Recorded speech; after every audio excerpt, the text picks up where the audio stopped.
Hello and welcome to the Siesta Show.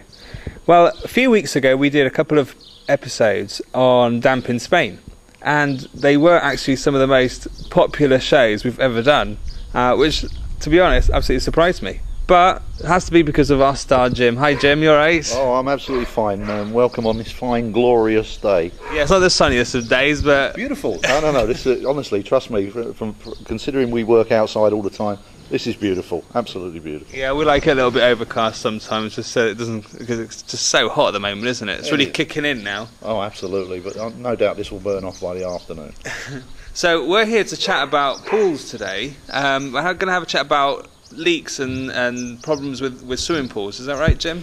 Yeah, absolutely. Like you said, following on from the two series that we did on your show with reference to damp and the advice that we gave, we sort of now want to carry this over onto another aspect of the work that we conduct, which is swimming pool leak detection. We want to look at and give advice on the swimming pools. If you suspect you've got a leak, what you should be looking for. We'll touch on a bit of the functioning of a pool, because there are people out there, we don't want to teach people to suck eggs, so to speak, but there are people out there that are still not fully au fait in the functioning of the pool. What we're not going to talk about before people start switching off is how you should dose your pool and how you should clean your pool, because that can be quite an emotive subject, because there's so many different people out there with different ways of doing things. But hopefully, again, by the end of this, people should hopefully glean a bit of information whereby if they put that information into practice, they won't need to call in a professional leak detection company such as ourselves. Oh, that'll put you out of business then, won't it?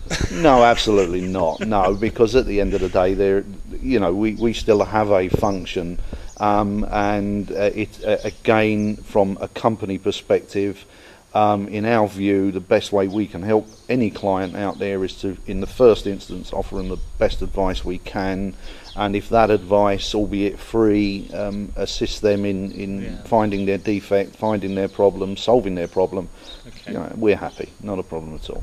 Cool, well, let's move over to the pool then and carry on the conversation. As long as I don't fall in. Yeah. So, Jim, if I suspect that my pool's got some sort of leak and I give you a buzz, what are you going to look for? Well, the first thing we're going to do is we're going to ask you a series of questions. The first question is, why do you think your pool's got a leak? The obvious answer that you're going to give is? Because the water level's going down. Absolutely, because you're losing water from your pool. The reason we ask that question is because we get an awful lot of calls from clients who suspect they've got a water leak in their pool, and we obviously initially try to establish whether the loss of water is merely evaporation from the pool. Because quite a lot of water must be lost in the summer through evaporation. Huge. I think people don't realise just how much water is lost. And we'll give an example there. If you take a standard 8 metre by 4 metre pool, now this happens to be 8 metres by 4 metres, so you've got your pretty average pool here, so to speak. The average loss of water across the year per day is 640 litres per day in evaporation. So that's 0.64 of a cubic metre of water per day in evaporation. Are you sure about that? Oh, I'm absolutely sure. Trust me, I'm absolutely sure. Is that mainly in the summer though? Is that because? Well, no, that's average throughout the year, and of course, depending on where you are and where your pool is and what country you're in. I mean, here where we are down on the not so sunny today Costa del Sol, in the height of the summer, that actual evaporation quantity will rise. So 640 litres per day is an average across the year. So you could be as much as 1 cubic metre of loss of water in any one day. So subsequently, if you're looking at the mosaic tiles that are on your pool, the level of water that is going to go down per day in a pool such as this, you're possibly over a period of about 4 days, you're going to lose about a tile in water per day. Wow. Sorry, not per day, over a period of 4 days. Right. Well, that's quite a lot actually. I'm quite surprised at that. Obviously, we know water evaporates. And absolutely. It's quite surprising. However, there is something that you can do, and this is the reason why we asked the question, because If we suspect that the client then turns around and says, well, we're not sure whether it's evaporation, we ask them to conduct what is a relatively simple test, and we call it the bucket test. And the bucket test is a way of determining whether you actually are losing water just through evaporation, right, or whether you actually do physically have a water leak from the swimming pool.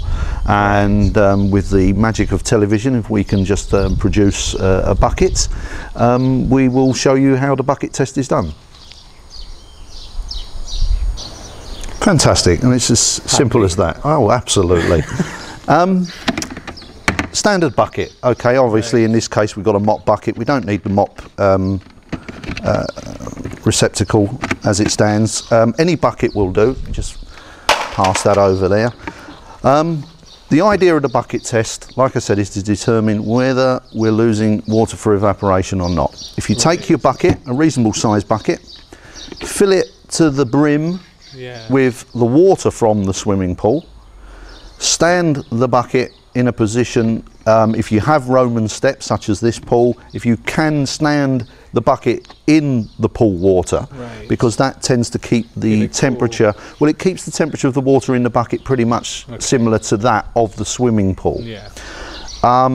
Once you've got the bucket in position, the bucket is filled to the brim, make a note of the level of the pool against the mosaic tiles, okay, and then walk away and leave it.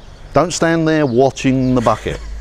You're going to need to give the bucket the bucket test at least 2 to 3 days standing to obviously determine whether or not you've got a loss of water from evaporation or whether you have a leak. And well, that's quite a simple test really, isn't it? It's a very simple test, because what happens is the pool on evaporation should drop at exactly the same level as the bucket. So if the bucket goes down an inch, the pool should go down an inch.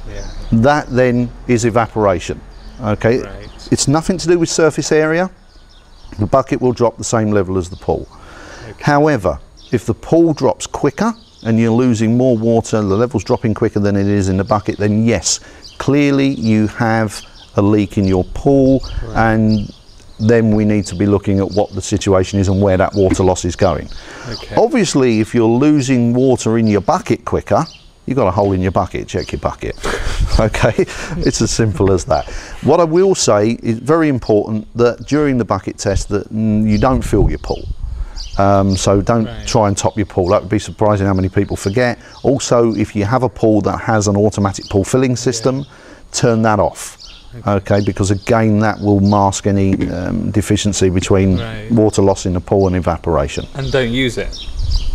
Should you use it? You can use the pool. You will obviously, just through using the pool, you will lose water, because people will take water on board and it will go out. You know, we don't.